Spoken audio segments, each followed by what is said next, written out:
زباں پہ آپ کی لفظوں کی گو بہتات ہے باقی، ابھی نہ بولیے میری ابھی کچھ بات ہے باقی۔ زبانی اس لڑائی میں جو اتنی گرم جوشی ہے، ہمارے درمیاں کچھ حدت جذبات ہے باقی۔ ہجر کے درد نہ جاؤ، ابھی سورج نہیں نکلا، ابھی کچھ دیر ٹھہرو کہ ابھی کچھ رات ہے باقی۔ وہ جس نے توڑ ڈالا ہے تجھے برباد کر ڈالا، تیرے دل میں ابھی تک عشق وہ بدذات ہے باقی۔ کبھی مالی یا ذہنی اور کبھی طبی یا جذباتی، کسی بھی شکل میں ہو تلخی حالات ہے باقی۔ سوالی در پہ آیا ہے ذرا پردہ اٹھا دیجئے، کہ ملنی آپ کے درشن کی ایک خیرات ہے باقی۔ ہے مرجھانے لگا اب ہر امید و آس کا پودا، میرے آنگن میں تیرے رحم کی برسات ہے باقی۔ کبھی لگتا ہے فیصل آپ نے دھوکہ نہیں کھایا، یہی تو خاص شہر حسن کی سوغات ہے باقی۔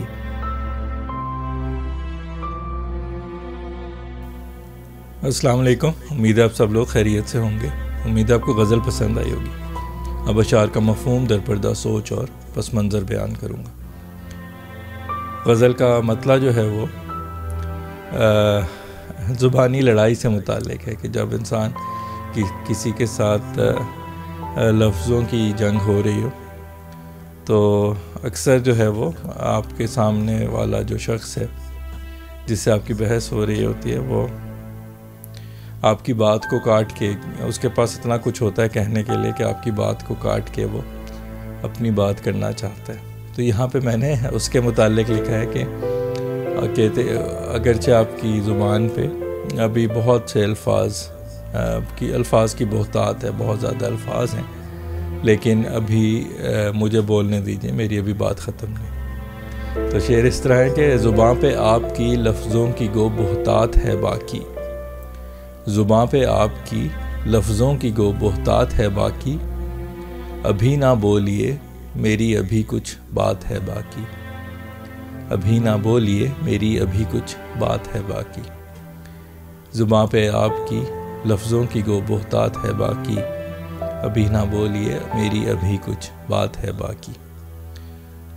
اگلا شعر جو ہے وہ کہتے ہیں جب کسی سے محبت ہوتی ہے تو ادھر پھر لڑائی بھی بہت ہوتی ہے۔ تو اسی سے متعلق ہے کہ جس میں نے یہ لکھا ہے کہ ہمارے درمیان جو یہ زبانی لڑائی ہے، اس میں جو گرم جوشی ہے، اس سے یہی محسوس ہو رہا ہے کہ ہماری حدت جذبات ابھی باقی ہے ہمارے درمیان۔ تو شعر اس طرح ہے کہ زبانی اس لڑائی میں جو اتنی گرم جوشی ہے، زبانی اس لڑائی میں جو اتنی گرم جوشی ہے، ہمارے درمیاں کچھ حدت جذبات ہے باقی، ہمارے درمیاں کچھ حدت جذبات ہے باقی۔ زبانی اس لڑائی میں جو اتنی گرم جوشی ہے، ہمارے درمیاں کچھ حدت جذبات ہے باقی۔ اگلا شعر جو ہے وہ اس غزل کے میرے پسندیدہ اشعار میں سے ایک ہے۔ اس میں نے ہجر کے درد کو مخاطب کیا، تنہائی جو ہے اس میں جو تکلیف ہوتی ہے آپ کو، اس کو مخاطب کیا، اور یہاں پہ یہی ایک جو حقیقت ہے کہ آپ جب کسی چاہنے والے سے دور ہوتے ہیں تو اس بات کا احساس اور اس بات کی تکلیف آپ کو سب سے زیادہ رات کے لمحات میں ہوتی ہے، کیونکہ اس وقت آپ تنہا ہوتے ہیں، زندگی کے جھمیلے ختم ہو چکے ہوتے ہیں، آپ کے پاس سوچنے کا بہت وقت ہوتا ہے، تو آپ کو پھر محبوب کی یاد بہت ستاتی ہے۔ دن چڑھتا ہے تو مصروفیات شروع ہو جاتی ہیں اور آپ کا دھیان تھوڑا بڑھ جاتا ہے، جس کی وجہ سے آپ کا جو درد ہوتا ہے وہ کچھ کم ہو جاتا ہے، لیکن جو رات کے لمحات ہیں اس میں جو ہے وہ وقت کی بہتات اور تنہائی جو ہے وہ اس درد کو بڑھاتی ہے۔ تو اس میں نے یہی شعر اس طرح ہے کہ ہجر کے درد نہ جاؤ ابھی سورج نہیں نکلا، ہجر کے درد نہ جاؤ ابھی سورج نہیں نکلا، ابھی کچھ دیر ٹھہرو کہ ابھی کچھ رات ہے باقی، ابھی کچھ دیر ٹھہرو کہ ابھی کچھ رات ہے باقی، ہجر کے درد نہ جاؤ ابھی سورج نہیں نکلا، ابھی کچھ دیر ٹھہرو کہ ابھی کچھ رات ہے باقی۔ اگلا شعر جو ہے وہ عشق سے متعلق ہے کہ عشق انسان کو اکثر جو ہے وہ تباہ و برباد کر دیتا ہے۔ عشق کا جو عشق کی انتہا ہوتی ہے وہ یہ ہوتی ہے کہ آپ اپنے چاہنے والے کے لیے اپنا نقصان کو بھی اپنا فائدہ ہی سمجھتے ہیں، تو اس طرح پھر آپ اپنا نقصان پہ نقصان کرتے ہیں اور تباہ و برباد ہو جاتے ہیں۔ تو میں نے اسی کے متعلق لکھا ہے کہ وہ جس نے مجھے تباہ و برباد کر دیا، جس نے عشق نے تجھے، وہ ابھی بھی وہ بدذات تیرے دل میں باقی ہے۔ تو شعر اس طرح ہے کہ وہ جس نے توڑ ڈالا ہے تجھے برباد کر ڈالا، وہ جس نے توڑ ڈالا ہے تجھے برباد کر ڈالا، تیرے دل میں ابھی وہ تک عشق وہ بدذات ہے باقی، تیرے دل میں ابھی تک عشق وہ بدذات ہے باقی، وہ جس نے توڑ ڈالا ہے تجھے برباد کر ڈالا، تیرے دل میں ابھی تک عشق وہ بدذات ہے باقی۔ اگلا شعر جو ہے وہ اس غزل کے میرے پسندیدہ اشعار میں سے دوسرا شعر ہے۔ اس میں نے جو زندگی کی تلخیاں ہوتی ہیں، حالات کی تلخیاں ہوتی ہیں، ان کو 4 حصوں میں ڈیوائیڈ کیا، تقسیم کیا۔ انسان کو جو عموماً جو سٹریس یا افکار جو ذہنی تناؤ ہوتا ہے وہ 3-4 چیزوں کی وجہ سے ہوتا ہے۔ اس میں ایک مالی ہوتی ہے مشکلات، پھر آپ کی ذہنی آپ کے جو خیالات چل رہے ہوتے ہیں ذہن میں وہ سب کچھ ہوتا ہے، طبی ہوتی ہیں میڈیکل پرابلمس، اور جذباتی ہوتی ہے ایموشنل۔ تو یہ سب آپ کی پرابلم ہیں جو مختلف آپ کی زندگی میں آپ پہ حائل ہوتی ہیں۔ تو میں نے یہاں پہ انہی کا ذکر کیا کہ زندگی میں کچھ نہ کچھ یہ مشکلات چلتی رہتی ہیں۔ تو شعر اس طرح کہ کبھی مالی یا ذہنی اور کبھی طبی یا جذباتی، کبھی مالی یا ذہنی اور کبھی طبی یا جذباتی، کسی بھی شکل میں ہو تلخی حالات ہے باقی، کسی بھی شکل میں ہو تلخی حالات ہے باقی، کبھی مالی یا ذہنی اور کبھی طبی یا جذباتی، کسی بھی شکل میں ہو تلخی حالات ہے باقی۔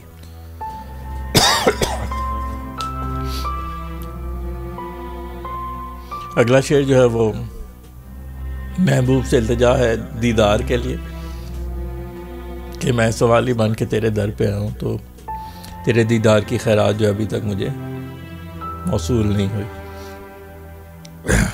تو شعر اس طرح کہ سوالی در پہ آیا ہے ذرا پردہ اٹھا دیجئے، سوالی در پہ آیا ہے ذرا پردہ اٹھا دیجئے، کہ ملنی آپ کے درشن کی ایک خیرات ہے باقی، کہ ملنی آپ کے درشن کی ایک خیرات ہے باقی، سوالی در پہ آیا ہے ذرا پردہ اٹھا دیجئے، کہ ملنی آپ کی درشن کی ایک خیرات ہے باقی۔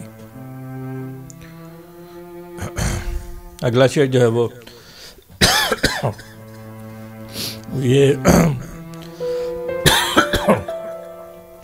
اگلا شعر جو ہے وہ اللہ سے التجا ہے رحم کی بارش کی، کیونکہ جب بہت عرصہ ہو جاتا ہے نا رحم کی، اللہ کی طرف سے رحم کی بارش کا کوئی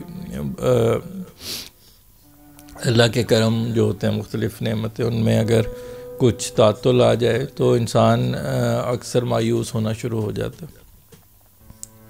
تو یہاں پہ میں نے اس کا ذکر کیا۔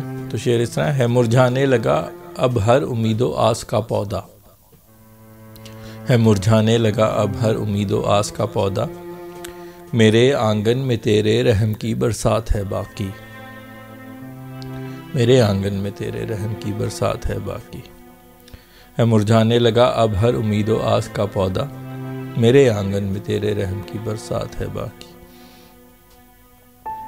اگلا شعر جو ہے وہ آخری شعر ہے غزل کا مقطع ہے، جس میں میں خود سے کہہ رہا ہوں کہ مجھے لگتا ہے کہ فیصل تم نے دھوکہ نہیں کھایا. تو پھر میں نے ذکر کیا جیسے آپ کسی شہر جاتے ہو، کسی جگہ پہ جاتے ہو تو وہاں کی کچھ نہ کچھ سوغات ہوتی ہے، کھانے پینے کی کوئی خاص چیز ہوتی ہے جسے اس علاقے کی سوغات کہا جاتا ہے، اور وہ اگر آپ نہ کھائیں یا پئیں تو آپ کا جو سیر ہوتی ہے اس جگہ کی وہ مکمل نہیں ہوتی. تو یہاں پہ جو دھوکہ ہے اس کو میں نے شہر حسن کی سوغات کہا ہے، یعنی حسن کے شہر کی جو سب سے جانی مانی مشہور چیز ہے وہ دھوکہ ہے. تو یہاں پہ میں نے خود کو یہ کہا کہ آپ نے وہ سوغات ابھی باقی ہے وہ نہیں کھائی. تو شعر اس طرح ہے کہ کبھی لگتا ہے فیصل آپ نے دھوکہ نہیں کھایا، کبھی لگتا ہے فیصل آپ نے دھوکہ نہیں کھایا، یہی تو خاص شہر حسن کی سوغات ہے باقی. یہی تو خاص شہر حسن کی سوغات ہے باقی. کبھی لگتا ہے فیصل آپ نے دھوکہ نہیں کھایا، یہی تو خاص شہر حسن کی سوغات ہے باقی. زباں پہ آپ کی لفظوں کی گو بہتات ہے باقی، ابھی نہ بولیے میری ابھی کچھ بات ہے باقی. جی تو امید کرتا ہوں آپ کو غزل اور الفاظ کے مفہوم جو ہے اس سے آپ نے لطف لیا ہوگا. اگلی غزل تک کے لیے آپ سے اجازت چاہتا ہوں، اس دعا کے ساتھ کہ اللہ آپ کو اپنے حفظ و امان میں رکھے، شاد و آباد رکھے، خوش و خرم رکھے، بیماریوں پریشانیوں اور آزمائشوں سے محفوظ رکھے. اپنا بہت خیال رکھیے، خوش رہیے، خوشیاں بانٹیے. انشاءاللہ اگلی غزل کے ساتھ آپ سے دوبارہ ملاقات ہوگی. تب تک کے لیے اللہ حافظ.